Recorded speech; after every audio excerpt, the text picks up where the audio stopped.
Upon completing my first degree at Ball State University after graduating from A&T, that was a master's in economics. I went on to Indiana University and took an MBA in business economics and public policy, and then followed that with a doctorate in business economics and public policy from Indiana University. I joined the faculty again at the United States Air Force Academy, then completed a distinguished military career and retired as a lieutenant colonel in 1990. After that retirement, I went to North Carolina A&T State University, my alma mater, and took a faculty position and ultimately took several administrative posts at North Carolina A&T. Now, after that, I went to Winston-Salem State University as the provost and vice chancellor for academic affairs. And of course, when this position became open at Tennessee State University, I tell you, it was one of the things that had every single thing that I wanted to do professionally was in this environment. Tennessee State University has a great reputation, a great faculty, and a great student population. You know, Dr. Johnson, Tennessee State University, established in 1912, has done tremendous work in terms of trying to educate people all over the state of Tennessee. What did you hear in terms of doing your careers about Tennessee State University? Some of your first impressions in reference to this institution? Well, I'll tell you, Tennessee State University has always been an institution that people externally throughout the United States really pays attention to. From the quality of its work in agriculture, it's a land-grant institution, and so I knew of it there as far as the 1890 land-grant institutions are concerned. What great research was actually coming out in the service component that particular program has contributed, not only to the state of Tennessee, but nationally. Also, the strength of its engineering program is well known throughout the country, and I could go on and speak to every single college at the university. So it has a grand reputation. You know, Dr. Johnson, I think that we've talked about your background in education and those things, but what about the rest of your family? I think that that's generally something that people like to know about in terms of who is the wife and who is the children, and that's very, very important, because I think the family determines who the individual is, and let's give you an opportunity to talk about that. And I think you're 100% correct there. Let me say that my wife and I have known each other since childhood. We were childhood sweethearts. We also really went through higher education together. She has a doctorate from Virginia Tech in instructional technology, and has also been in academia for a number of years. Our children, we have 3 adult children, twin girls. One of our daughters is with the HUD. She's a lawyer. The other daughter is an assistant vice president of Bank of America. She lives in Charlotte. And then our son is a computer scientist. He received his master's in computer science and is doing well with Lucent Corporation. Very good. And of course, Dr. Johnson, I think we are almost ending this first segment. And when we come back, we'll have you to deal specifically with some of the other issues at Tennessee State University and some of the other things that you'd like for our audience to know in reference to you. And of course, we'll be back with our audience following this very, very short commercial break.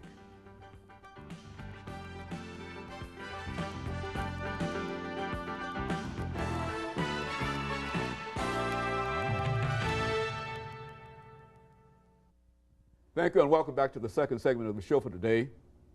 We're talking to President Melvin Johnson, the president at Tennessee State University.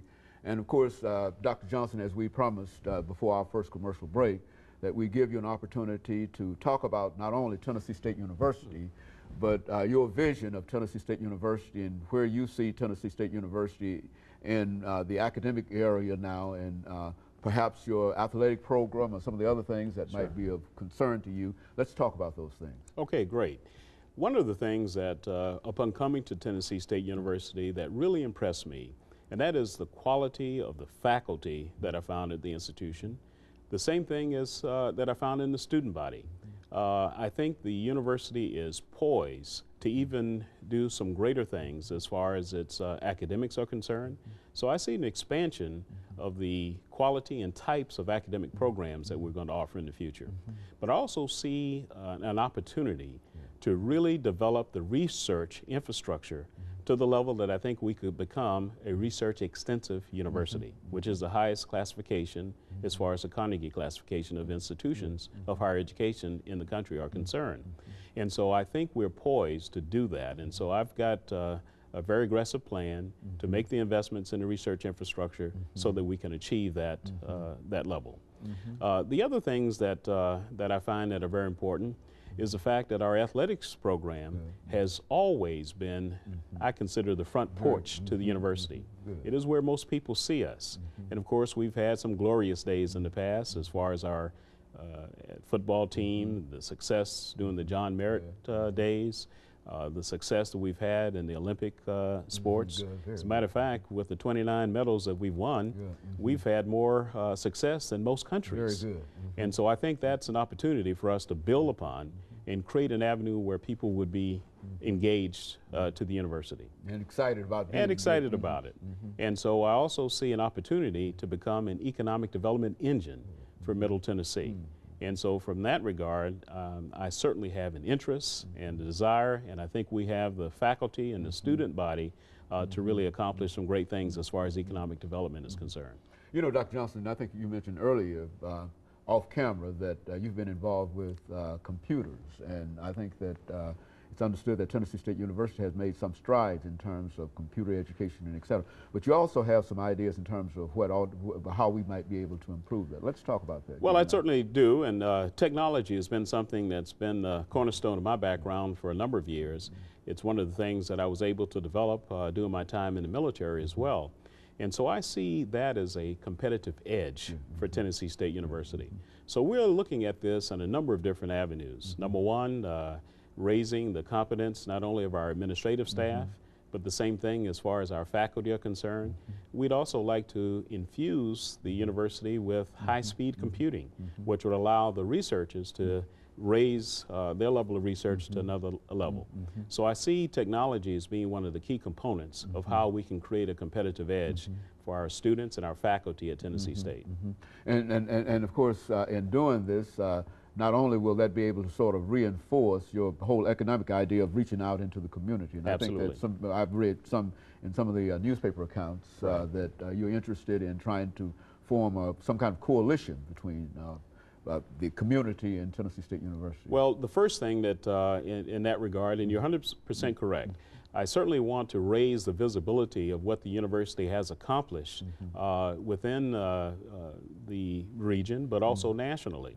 And I think that is one of the ways that people can see what a great return on investment that Tennessee State University is. And from that regard, I think that we will see the kinds of resource injections that the university needs to create that margin of excellence. You know, one of the things that we always talk about, Dr. Johnson, whenever we talk to these college presidents, is that financial resources and et cetera, because I think that that's one of the things that you have to deal with. And let's talk about some of the things in terms of financial resources that can come to Tennessee State University and some of the visions that you have in reference to that. Well, absolutely. As I talk about this margin of excellence, I sort of need to explain that a little bit, because a lot of people are they have some misconceptions about the level of state appropriations that come to the university. And although the state has supported the university, I think we're quickly moving away from a state-supported to a state-assisted and maybe a state-affiliated, maybe state-only, if we look at the dwindling of resources that we happen to see from that regard.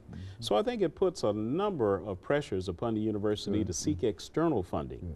And so from that regard, we're going to have to do a lot more in terms of raising funds for the university externally, as well as the sponsored research activities that I mentioned earlier. So a combination of all of those, coupled with the state appropriations, will allow us to achieve the kinds of results and achieve our vision that I mentioned to you earlier.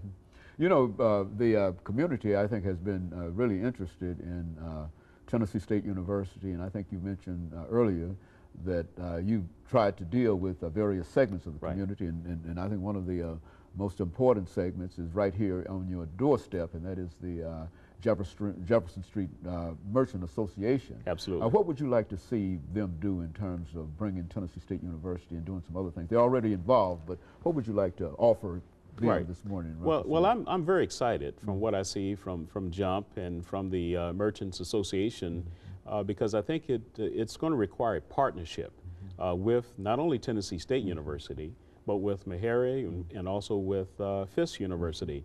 To get a strategic plan that we can all buy into, one of which that will involve the students, because that's what it's about. In my opinion, the kinds of businesses that locate along Jefferson Street would have to be those that offer amenities to our students and our faculty. And I think talking to them, getting their input into the strategic plan is a necessity. And I think once that's done, along with some economic incentives, we can have the kinds of businesses that will locate that we see at major campuses throughout the country. And you know, I think the city of Nashville, Dr. Johnson, has been interested in exactly what you're talking about because they've done quite a bit. Mayor Purcell has done quite a bit Absolutely. in terms of reaching out, and but of course they would be, I'm certain that they would appreciate working with you in reference to that. Well, we look forward to doing that, and as a matter of fact, the three presidents that I mentioned, myself and Hazel O'Leary and also John Maupin, have met to talk about joint collaborative efforts to make sure that we're planning this in the right way, in a way that would actually complement what we're trying to do at all three universities. Very good. And of course, Dr. Johnson, we're getting ready for our second commercial break, and after we come back, we'll give you an opportunity to expand perhaps upon some of the things that you've talked about, or to perhaps break some new ground in terms of the kind of information that you're giving us. But this is exactly what we felt that our audience would appreciate by giving us that insight in reference to you. And of course, we'll be back following this very, very short commercial break. Thank you and welcome back to the final segment of the show for today. We're talking to President Melvin Johnson, the president at Tennessee State University. And of course, Dr. Johnson, we promised before we had our second commercial break that we'd give you an opportunity to talk about Tennessee State University and some of the other impressions that you've had in reference to Tennessee State and how Tennessee State might reach out under your administration. Well, I certainly do thank you for the opportunity again. And as I mentioned at our earlier session, Tennessee State University is about our students. And one of the things that I'm trying to impress upon our student body is that in this world, they have got to be able to compete globally. And so we're putting all of our efforts with the faculty, with the administration, and staff to really create the environment where they can develop into creative thinkers, the ability to handle themselves in a global environment. I've seen technology create what I would consider a flattening of the world. According to Thomas Friedman, that's exactly what's occurred. People around the world can now connect, they can collaborate, they can communicate in ways that they're not limited geography-wise. So our students will have to be able to compete in that type of environment. So that is what we're attempting to do in terms of our academic programs and in terms of our student support services as well. You know, scholarships, I think, in terms of student support is very, very important. And I think that and I say this because quite recently they had a several $1 million kind of lottery kind of thing. And I think Tennessee got more than $6 or $8 million out of that.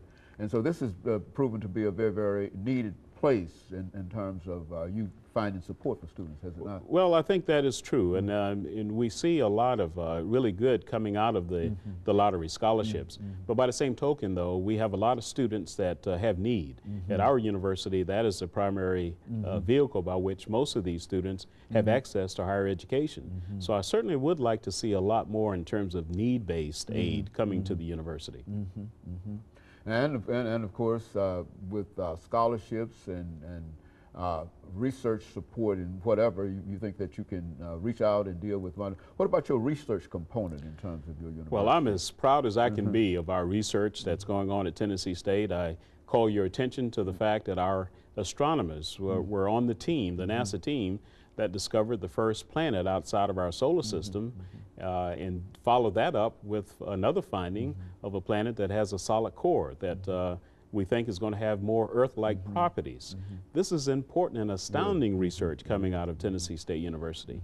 I had a chance yesterday to meet with a team of visitors from the U.S. Army and Army research labs. They're very interested in the work that we're doing in our Center for Battlefield Sensors. We can actually take a lot of the load off of our soldiers that are out there in the field. And this research with robots is going on right now. We actually purchased a robot just recently, $60,000. That robot is being used in Afghanistan right now. So we're providing all of the software, the engineering that it takes to make that a reality, to improve the condition of our soldiers. I would say, Dr. Johnson, that these are some of the least known things in reference to Tennessee State University. Of course, you believe that it's your responsibility to make people aware of that in order to bring about greater support, I would imagine. I consider myself to be a living logo of Tennessee State University. So I'm meeting with as many groups as I can to really give the message as to the fine work that's going on within the walls of Tennessee State. And of course, I know that there are many community groups, I would imagine, Dr. Johnson, who would be interested in you coming by and perhaps leaving some words of encouragement with so many of our youth today. Why don't you say something about so many of our young people who are involved in all kinds of activities and tell them about the importance of education? Well, absolutely. And one of the things that I wanted to mention, that is our connection to the community. We've set aside a lot of time to spend not only with news agencies, but also in the community with churches, working with Rotary clubs, Civitan, Kiwanis clubs, speaking to them, telling the story. But also we're operating with our bridge programs to bring in young people to the campus, to encourage them to think about university life and college life. And so that's one of the ways our students are getting out, creating an opportunity for them to be engaged with the community. And that's part of their learning, the service learning component. So that's extremely important to what we're doing. Think, serve, and work. Is that? Think, work, and serve has been the university motto since its beginning in 1912, and we're continuing to do that today. You know, you mentioned your athletic program, but how do you see that program? Certainly not now, but within the next, under your administration. I mean. We get asked that a lot because, of course, our football team has struggled somewhat this year, but we have a new coach. We have a new system that's coming in. And I think it's going to take time, as any university finds, in order to build the program to the level that every one of us can be extremely proud of. I know that team. I'm with them all the time. They have a lot of character, a lot of structure, and you're going to see great things coming. If you look at our volleyball team, they are playing at the top of their game right at this point. And you look at our athletes that are competing in track and field. I think there are a lot of really good things going on at the university. So I'm very, very encouraged with what we're going to do in athletics. Very good. And of course, Dr. Johnson, we have about 4.5 or 5 minutes, and this will give you an opportunity to perhaps talk about some of the things that you wanted to make sure that you talked about before you got here. And so we want to give you that opportunity for the next 4 minutes, 3.5 or 4 minutes, to talk about whatever. Okay, well, thank you very much. I just sort of like to reiterate that our vision for the university is an expanded one. It's one of which we can take our students and prepare them for global competition, because that's what I see that they're going to have to be able to do in the future, to make sure that they are embedded with the kinds of technology skills, with the creative decision-making skills that they're going to need to be successful. By the same token, we want to build upon the richness of our faculty, to give them the kind of resource environment that would allow them to continue to have the research discoveries that will actually contribute to the betterment of mankind. And so that's one of the other things that we really want to do. But also we want to make sure that every one of our faculty, staff, and students become external recruiters for Tennessee State University. I've made that a #1 priority for every single person there, to understand how they're part of the educational enterprise that we're trying to create. And by the same token, we want to encourage our alums to become more involved in the university, not just at football day, but throughout the entire spectrum of what we're trying to accomplish. So those are the kinds of things that we're trying to do at Tennessee State today. You know, Dr. Johnson, I'm so accustomed to putting at the 21st century behind many of the shows that we do here today. And so what I'd like to do during this last couple of minutes is to raise a question with you in reference to Tennessee State University at the 21st century. Where do you think that we stand at Tennessee State University at the beginning of this, now at the 21st century? Well, I think the university is poised for greatness. As I mentioned to you, I think it's going to find its rightful place as an economic development engine for Middle Tennessee. I think you'll see it elevate its position of universities in this country. And I think the kinds of alumni that have graduated from Tennessee State University attest to the leadership that they have taken in their noted professions. And I can just go on to name the quality of alums like Oprah Winfrey, like Dr. Levi Watkins, like Ralph Boston, Wilma Rudolph. And we could just go on and show you the kinds of quality of graduates that have come out of our institution. And of course, Dr. Johnson, I would imagine that you will probably call upon this element of your constituency to help you in terms of meeting all of the challenges. Well, I sure hope so. And one of the things that we've attempted to do is engage in friend raising for the university to tell the TSU story, to get them more engaged and more active participants in the lifeblood of the institution.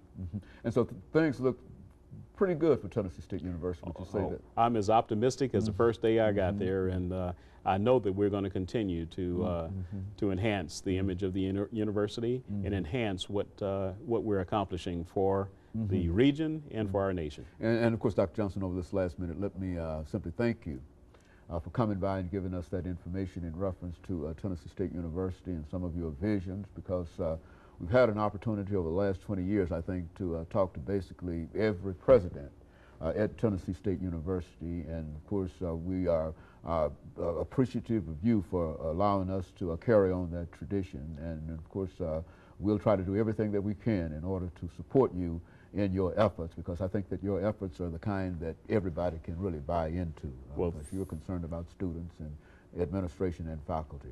Well, thank you very much for the opportunity, and I'm happy to be part of that long reign of Tennessee State presidents that have actually come in and chatted with you. Well, I certainly appreciate thank you that. so much. Thank you. And of course, let me encourage our audience to tune in again next week for another informative edition of Comments.